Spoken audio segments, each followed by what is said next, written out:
ഈശോ മിശിഹായിൽ എത്രയും സ്നേഹം നിറഞ്ഞവരെ, ഉള്ളിൽ പരിശുദ്ധാത്മാവാണോ പിശാചാണോ പ്രവർത്തിക്കുന്നത് എന്ന് തിരിച്ചറിയണം.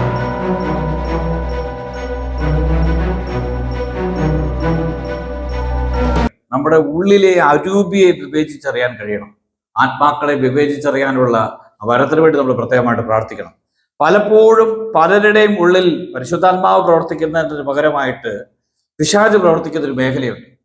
ഒരു വ്യക്തിയുടെ ഉള്ളിൽ പിശാച് പ്രവർത്തിക്കുന്നതിന്റെ അടയാളമാണ് ആ വ്യക്തിയുടെ ഉള്ളിൽ വിപരീത വികാരങ്ങൾ, വെറുപ്പ്, കോപം, അസൂയ പ്രവർത്തിക്കുക.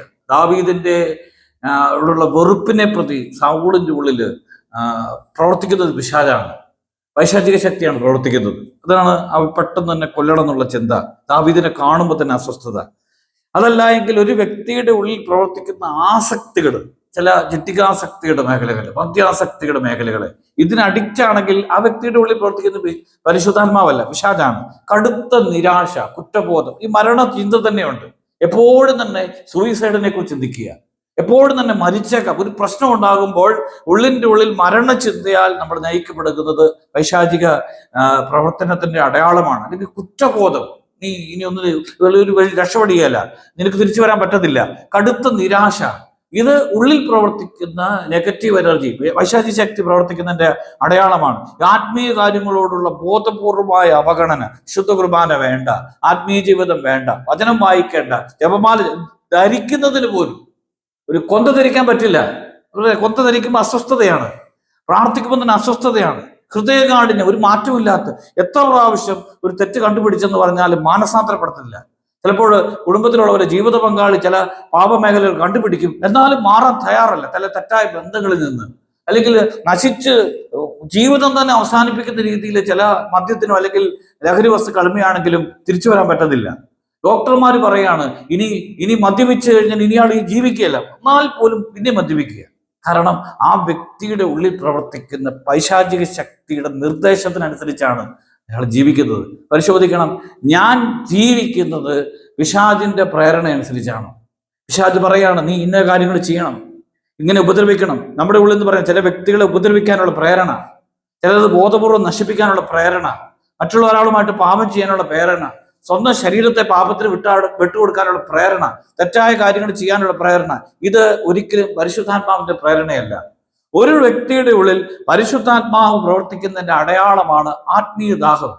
പള്ളി പോകണം, പ്രാർത്ഥിക്കണം, ദൈവിക കാര്യങ്ങൾ. പൗലോസിന്റെ ജീവിതം പരിശോധിച്ചാൽ അറിയാം, പൗലോസിന് വളരെ വലിയ സഹനങ്ങളിലൂടെ കടന്നു പോകുമ്പോൾ അപ്പസ്തോല പ്രവർത്തനങ്ങളിലൊക്കെ പലപ്പോഴും എത്തിയിട്ടുണ്ട്. വലിയ ലിസ്ത്രായിൽ വെച്ച് പൗലോസിനെ ഇങ്ങനെ കല്ലെറിഞ്ഞ് കൊല്ലുന്ന അവസ്ഥയിലേക്ക് എത്തി. മരിച്ചു പോകുമെന്ന ഒരവസ്ഥയിൽ എല്ലാവരും ഇട്ടിട്ട് പോയി. പിറ്റേ ദിവസവും പൗലോസ് വചനം പ്രസംഗിക്കാനായിട്ട് പോയി. ഇത് പരിശുദ്ധാത്മ പ്രവർത്തനത്തിന് അടയാളം. മക്കദോനിയയിൽ വെച്ച് വസ്ത്രങ്ങൾ ഉരിഞ്ഞ് വളരെയധികം പ്രഹരിച്ചു. തെസലോനിക്ക വെച്ച്, ഇതിലൊക്കെ സ്ഥലങ്ങളിൽ.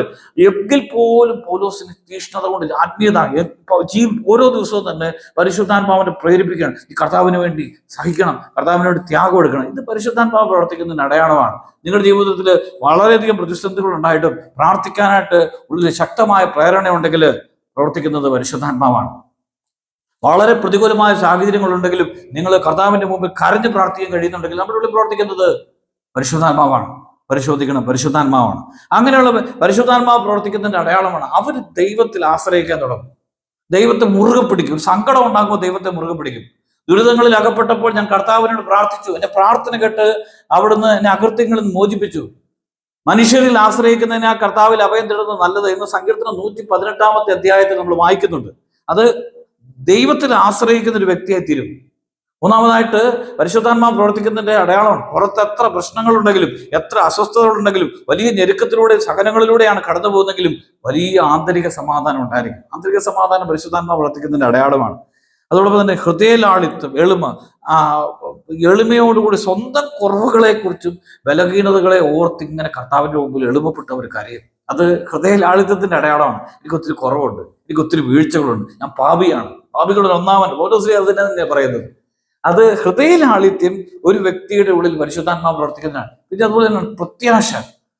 കൊറിന്തോസുകാർക്ക് ഇത് 2-ാമത്തെ ലേഖനത്തില് വളരെ ദുരിതങ്ങളിലൂടെ കടന്നുപോയി എന്ന് പൗലോസ് പറയുന്നുണ്ട്. മരണകരമായ അവസ്ഥയിലൂടെ കടന്നുപോയി.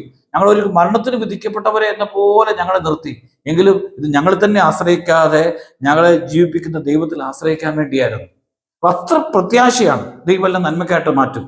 റോമലേഖനം 8:28 പറയുന്നുണ്ട്, ദൈവത്തെ സ്നേഹിക്കുന്നവർക്ക് അവിടുത്തെ പദ്ധതി അനുസരിച്ച് വിളിക്കപ്പെട്ടവർക്ക് എല്ലാം നന്മയ്ക്കായിട്ട് മാറ്റും. വീണ്ടും നല്ല ഐക്യമാണ്, പരിശുദ്ധാത്മ പ്രവർത്തിക്കുന്ന അടയാളമാണ്. ഭാര്യ ഭർത്താക്കന്മാരും സഹോദരങ്ങൾ എല്ലാവരുമായിട്ട് ഐക്യത്തിൽ സ്നേഹത്തിൽ കഴിയാൻ എല്ലാവരുടെ ഐക്യം, കൂട്ടായ്മ, ഇതിന് വളരെയധികം വിലകൾ അപ്പോസ്തല പ്രവർത്തനത്തിന്റെ പുസ്തകത്തിൽ എഴുതിയിട്ടുണ്ട്. അവര് ഏകമനസ്സോടെ താല്പര്യപൂർവ്വം ദേവാലയത്തിൽ ഒരുമിച്ച് കൂടും. ഐക്യത്തിന്റെ അടയാളമാണ്. ഒരുമിച്ച് പ്രാർത്ഥിക്കുക, ഒരുമിച്ചൊരു കൂട്ടായ്മ, ഒരേ ഹൃദയത്തോടു കൂടി ജീവിക്കുക. പരിശുദ്ധാത്മാവ് പ്രവർത്തിക്കുന്നത് വിശ്വസ്തത, എല്ലാ കാര്യം ഉത്തരവാദിത്വം, കുടുംബജീവിതത്തോട് ഉത്തരവാദിത്വം, ഏൽപ്പിച്ച ജോലിയോട് ഉത്തരവാദിത്വം, എല്ലാ കാര്യങ്ങളോടും വിശ്വസ്തത പുലർത്തുക. ഇത് പരിശുദ്ധാത്മാവിന്റെ പ്രവർത്തിക്കുന്നതിന്റെ അടയാളമാണ്. ആത്മശോധന ചെയ്യണം. ഇന്ന് എൻ്റെ ഉള്ളിൽ പ്രവർത്തിക്കുന്നത് പൈശാചിക ശക്തിയാണോ, പരിശുദ്ധാത്മാവാണോ? പരിശുദ്ധാത്മാവാണെങ്കിൽ നേരത്തെ പറഞ്ഞതുപോലെ നിനക്ക് ആത്മീയ ദാഹം ഉണ്ടായിരിക്കും, ദൈവത്തിൽ ആശ്രയിക്കുന്ന വ്യക്തിയായിരിക്കും, ആന്തരിക സമാധാനം ഉണ്ടായിരിക്കും, ഹൃദയ ലാളിത്യം, എളിമയുള്ള ഒരു വ്യക്തിയായിരിക്കും, പ്രത്യാശ ഉണ്ടായിരിക്കും, ഐക്യം ഉണ്ടായിരിക്കും. നീ നിന്റെ ജീവിതത്തിൽ നിന്റെ ഉത്തരവാദിത്വങ്ങളോട് വിശ്വസ്തത പുലർത്തും. ഈശോ നിന്നെ അനുഗ്രഹിക്കട്ടെ. ആമേൻ.